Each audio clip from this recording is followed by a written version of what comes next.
Hello प्यारे बच्चों, कैसे हैं आप लोग। आई होप अच्छे होंगे और अच्छा डूइंग कर रहे होंगे। आज के दिन हम आपको क्लास 10th की third poem a tiger in the zoo पढ़ाएंगे।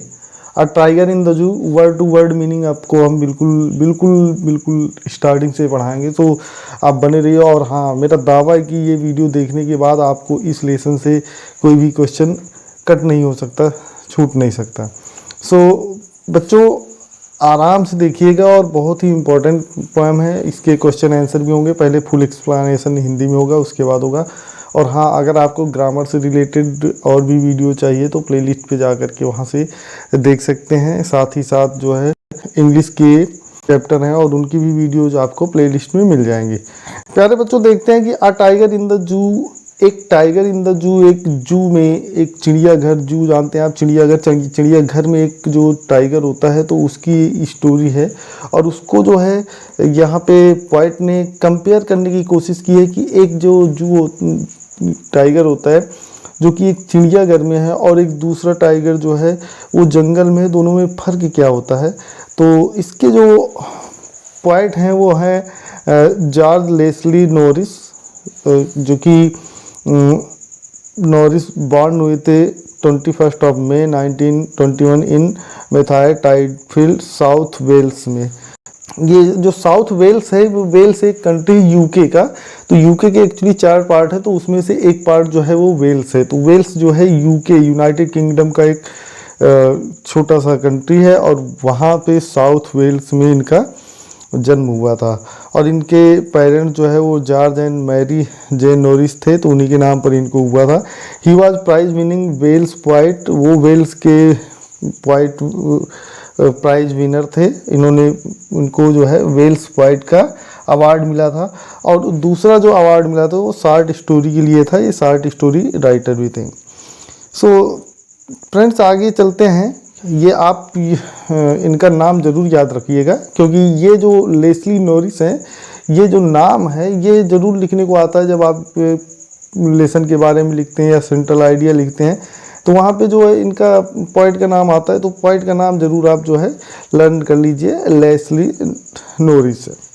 और इनका डेट ऑफ बर्थ भी है 21 मई 1921 मेथाय टाइडफील्ड, साउथ वेल्स में हुआ था। प्यारे बच्चों, आते हैं जरा हम पोएम के बारे में बात करते हैं कि पोएम में क्या ऐसा बताया गया है, किस बारे में पोएम में बताया गया है। तो ये एक उनकी पोएम है और ये जो पोएम है वो अ टाइगर इन द जू, एक बाघ के लिए है, एक टाइगर के लिए जो है बताया इन्होंने कि वो जब प्राकृतिक रूप से नेचुरली जो है वो जब जंगल में रहता है तो उसके भाव क्या होते हैं, वो कैसा होता है, कैसा जीवन व्यतीत करता है। और जब उसे जो है, जब उसे किसी पिंजरे में डाल दिया जाता है, किसी जू में, चिड़ियाघर में जो है एक पिंजरे में डाल दिया जाता है, तो उसको कौन कौन सी प्रॉब्लम्स का सामना करना पड़ता है, उन चीज़ों के बारे में यहाँ पर बताया गया है। आपको इन चीज़ों के, इन स्थितियों में अंतर के बारे में बताया है। कभी एक तरफ तो वहाँ बताते हैं कि जब वो जो है एक चिड़ियाघर में है तो उसकी क्या कंडीशन है, वो कैसे चलता है, कैसे क्या है, कैसी एक्टिविटी है। और दूसरा जो है वो नेचुरली है तो क्या है। तो बच्चों, यहाँ पर ये चीज़ समझने की बात है कि जो चीज़ें नेचुरली हैं उन्हें नेचुरली रहना चाहिए। अगर जो बाघ है उसको नेचुरली जंगल में ईश्वर ने जो बनाया है, पर्यावरण के अकॉर्डिंग बनाया है, तो उसको पर्यावरण में रहना वहाँ पर बेटर होगा और उससे पर्यावरण का संतुलन बना रहेगा। लेकिन क्या होता है कि हम अपने फ़ायदे के लिए जो है या तो उनको मार देते हैं या उनको पकड़ करके कहीं जू में, चिड़ियाघर में ले आते हैं और उनके साथ अलग बिहेव करते हैं। जैसे कि वो यहाँ पर ये कभी ये भी बताया है कि अगर वो जो है किसी हिरन को मार कर खाते हैं तो वो उसके लिए, अपनी भूख के लिए, चूँकि वो उनका भोजन है इसलिए उनको खाते हैं, इसलिए नहीं कि उनको आनंद मिलता है किसी जीव जंतु को मारने के लिए। और इससे क्या होता है कि ये जो हिरणों की संख्या होगा, इनका असंतुलन होगा, वो बिल्कुल बरकरार रहता है। पोएट यहाँ पर ये कहना चाहते हैं। तो आइए जानते हैं जरा पोएट के मतलब पोएम के बारे में पढ़ते हैं। पोएम की जो लाइन्स है उसमें, this poem contrast a tiger in the जू with the tiger in natural habitat. इस पोएम में जो है एक विरोधाभास, कॉन्ट्रास्ट है अ टाइगर इन द जू, एक चिड़ियाघर के अंदर रहने वाला एक जो टाइगर है ये जू में है, और एक नेचुरल जो कि बिल्कुल खुले वातावरण में प्राकृतिक रूप से रह रहा है। दोनों के बीच में एक विरोधाभास जो है वो प्रदर्शित किया गया है। The poem move from the zoo to the jungle, कविता जो है वो चिड़ियाघर से लेकर के जंगल तक मूव होती है, and back again to the zoo, और फिर जंगल से जू चिड़ियाघर की ओर। जो भी कंपेयर किया जाता है, जब दोनों का कॉन्ट्रास्ट होता है, दोनों की चिड़ियाघर में उसका कैसा लाइफ है, फिर जंगल में कैसा, फिर जंगल में कैसा, फिर चिड़ियाघर में, तो ये एक जर्नी है, उसी को बता रहे हैं कि the poem moved from the zoo to the jungle, zoo से चिड़ियाघर से जंगल की ओर जो है मतलब जंगल तक जाता और फिर वापस चिड़ियाघर में आता। तो read the poem silently once, आप जो है इसको आराम से मनन कीजिए, पढ़िए, एंड से, और बताइए which stanza speak about the tiger in the zoo, कि कौन सी स्टेंजा जो है वो टाइगर इन द जू के बारे में बात करता है, टाइगर इन जू मीन्स की चिड़ियाघर के बारे में, और कौन सी स्टेंजा जो है वो बात करती है कि टाइगर इन द जंगल, जंगल के बारे में। सो आइए ज़रा बात करते हैं और अच्छे से समझेंगे हम इस पोएम को। Let's start. He stalks in his vivid stripes the few steps of his cage on pads of velvet quiet in his quiet rage। So बच्चों यहाँ पर ये दिखाया गया है, देखो ये हार्ड मीनिंग है जो स्टाल्क्स, स्टाल्क्स मीन्स होता है रौब गांठना या अकड़ कर चलना। इन हिज, अपने, विविड स्टेप, स्पष्ट, क्लियर, एंड स्ट्राइप्स मतलब धारीदार।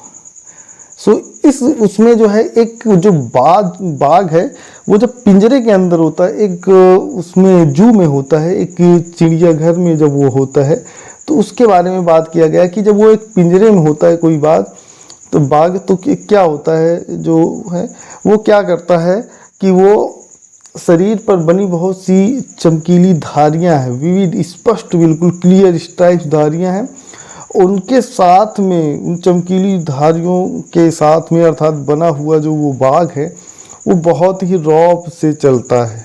ही स्टाल्क्स, वो रौब से चलता है, इन हिज विविड स्ट्राइप्स, अपनी चमकीली स्पष्ट धारियों के साथ में, the few steps of the cage. लेकिन क्या होता है उसके साथ में कि वो कुछ ही, द फ्यू, कुछ ही, स्टेप्स मतलब कदम, ऑफ द केज, पिंजरे के, उस वो केज जो है वो पिंजरा है उसके कुछ ही कदम वो चल पाता है। क्यों? क्योंकि वो एक पिंजरे में बंद है, अर्थात उसको पूरी आज़ादी नहीं है जो कि उसको बाहर कहीं पर मिले, नेचुरली मिले, जंगल में जो मिलती है। तो इसलिए यहाँ पर ये बताया गया है कि जो पिंजरे में बंद बाघ है वो चलता तो है अपनी रौबदार चाल में, चाल उसकी वही है, रौबदार है, उसका बॉडी वही है, चमकीलीदार धारियाँ हैं, और लेकिन वो उन रौबदार और चमकीली धारियों के साथ में कुछ ही कदम जो है वो सही से चल पाता है।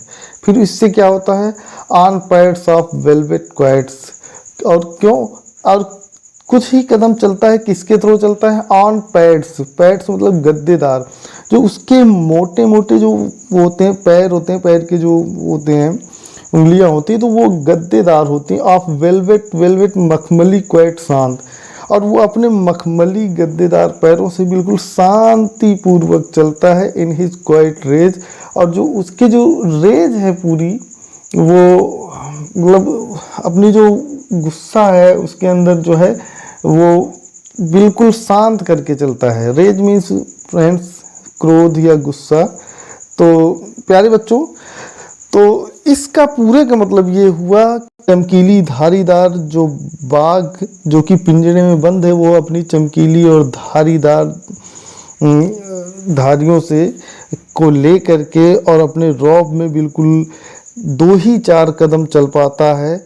और अगर इसको और विस्तार से हम कहें तो ये कह सकते हैं कि जो बाघ पिंजरे में है उसके शरीर पर बनी हुई धारियाँ बहुत ही चमकीली हैं, उसके पैरों के, वो अपने on pads of velvet quite, वो अपने पैरों के तलवे, गद्देदार तलवों के साथ में और बिल्कुल शांतिपूर्वक, हालांकि उसके मन में क्रोध है फिर भी शांतिपूर्वक उस पिंजरे में कुछ ही कदम चल पाता है। तो ये तो रहा बच्चों ये जू के अंदर की जो बंद है तब उसके लिए। सेकेंड जो पोएम है वो है he should be lurking in shadow sliding through long grass near the water hole where plump deer pass. तो प्यारे बच्चों ये दूसरी जो स्टेंजा है, दूसरी जो ये पोएम है, इसमें ये दिखाया गया ही should be lurking in shadow. वो लर्किंग मीन्स होता है घात लगाना, तो ही शुड बी वो करता है लर्किंग घात लगाता है इन शैडो छाँव में, वो छाँव में बैठ करके घात लगाता। अब आप इससे ये समझ गए होंगे कि ये कहाँ की बात हो रही है, तो ये बात हो रही है जंगल की। जब कोई शेर जो है कोई बाघ जंगल में होता है तो वो जंगल में क्या होता है कि छाँव में घात लगा करके बिल्कुल, और वो क्या होता है बैठा होता है। फिर आगे क्या करता है वो स्लाइडिंग थ्रू लॉन्ग ग्रास, और वो स्लाइडिंग मतलब धीरे धीरे खिसकता है, थ्रो मतलब द्वारा, लॉन्ग ग्रास लंबी घास में, और लंबी घास में बिल्कुल धीरे धीरे खिसकता है, सरकता है। नियर द वाटर होल, और जो वाटर होल मीन्स जो तालाब के नज़दीक, तो नियर द वाटर होल और वो तालाब के नज़दीक जाता है। Where plump deer pass, where जहाँ से प्लम्प मतलब मोटे ताजे, डियर हिरन पास गुजरते हैं। तो अब यहाँ पर ये तालाब किनारे जाने का क्या तात्पर्य, तालाब किनारे जाने का तात्पर्य ये है यहाँ पर कि जो डियर होते हैं, जो हिरन होते हैं, वो तालाब में पानी पीने के लिए जाते हैं, जंगलों में रहते हैं। तो वहाँ पर जो घास है उसकी मतलब छाँव में और धीरे धीरे जो है चुपचाप सरकते हुए, धीरे धीरे चलते हुए वो जो है उस तालाब के किनारे जाता है, और जहाँ पर कि मोटे ताजे हिरन जहाँ से गुजरते हैं। तो अभी आपने यहाँ पर देखा कि ये बिल्कुल जंगल वाला सीन हो गया है कि वो आराम से घात लगा कर बैठा है कि अब कोई शिकार आने वाला है। और जब वो देख लेता है कि भाई यहाँ पे ये तालाब, यहाँ से जो है बढ़िया अच्छे हिरन जो है वो घास चर करके पानी पीने के लिए आएंगे, तो उनकी घात में वो वहाँ पर दूर से ही बिल्कुल चुपचाप देख करके और धीरे धीरे सरकता हुआ मतलब चलता हुआ उसके पास, अपने शिकार के पास जाता है। अब यहाँ पर आपने देखा बिल्कुल कि ये जंगल का सीन नज़र आया है। एक बार फिर से आगे चलते हैं तो अगली जो पोएम है उसमें कहाँ का सीन है ये आप अभी देख करके जान जाएंगे। सो प्यारे बच्चों, he should be snarling around houses at the jungle edge, ये भी आगे उसी कड़ी में है कि जंगल के लिए ही है। पहला जू था, दूसरा जंगल का था, ये भी जंगल का ही है। कि पहली चीज़ तो उन्होंने कैसे वो हिरन के लिए जो है वो घात लगाता है और अपने शिकार के लिए। दूसरा ही शुड बी स्नार्लिंग का मतलब दहाड़ना या गुर्राना, अराउंड हाउसेज वो घरों के, अर्थात जंगल के आसपास जो अगल बगल गांव होते हैं वहाँ पे जो घर होते हैं उनके आसपास वो बिल्कुल गुर्राता है, दहाड़ता है। एट द जंगल सेज, और जंगल के एज मतलब किनारों तक, जंगल के चारों ओर किनारों तक हर जगह पे वो दहाड़ता गुर्राता हुआ अपना चलता है। Baring his white fangs his claws terrorising the village, और वो अपने जो है baring his white claws, baring दिखा करके, इज वाइट अपने, फैंक्स नुकीले दांत, हिज क्लॉज अपने क्लॉज दिखा करके, अपने नुकीले दांतों को दिखा करके, टेररिस्टिंग द विलेज, और जो गांव है, गांव के लोग हैं, गांव के जो जीव जंतु हैं उनको सबको वो डराता है। सो आप ये समझ रहे होंगे बच्चों की जो नेचुरली होता है बाघ वो क्या करता है कि सबसे पहले तो वो अपना आराम से भाई डियर हिरन के लिए घात लगा करके अपना शिकार खुद करता है। दूसरी चीज़ है कि जंगल के आसपास जो गांव होते हैं, गांव में जा कर के वो जो है लोगों को डराता है और अपनी दहाड़ से, अपनी गुर्राने की आवाज़ से वो दहाड़ता है। सो आगे क्या होता है फ्रेंड्स, आगे देखते हैं बच्चों। Please like share and subscribe. और ये अच्छी पोएम है, यहाँ पर दिखाया गया है कि किसी चीज़ को जो नेचुरली है उसको नेचुरल में रखना चाहिए, ना कि जो है उसे कहीं पर के और रख देना चाहिए। तो ये चीज़ यहाँ पर दिखाने की कोशिश की गई है। सो आगे अगली लाइन में देखते हैं बच्चों क्या है। बट ही लॉक्ड, अब यहाँ पे लॉक्ड मतलब बंद कर देना। तो आप जब बंद कर देना इसका मतलब कि आप फिर से समझ गए होंगे कि ये बात जू की हो रही है, चिड़ियाघर की हो रही है। But he lodged in a concrete cell. Concrete मतलब कंक्रीट जानते ही है, पत्थर या कोई पत्थर का, और सेल मीन्स कोठरी में। सेल जो भित्ती होती है, लेकिन यहाँ पे कोठरी होगी। तो but he lodged in a concrete cell, लेकिन उसे एक कंक्रीट सेल में, एक बड़े से जो है मतलब कंक्रीट पत्थर की बनी हुई एक कोठरी होती है, उसमें लॉग्ड कर दिया जाता है, बंद कर दिया जाता है।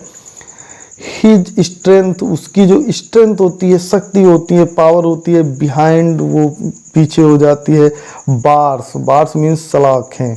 तो उसकी जो ताकत होती है वो सलाखों के पीछे हो जाती है, सलाखों में कैद हो जाती है।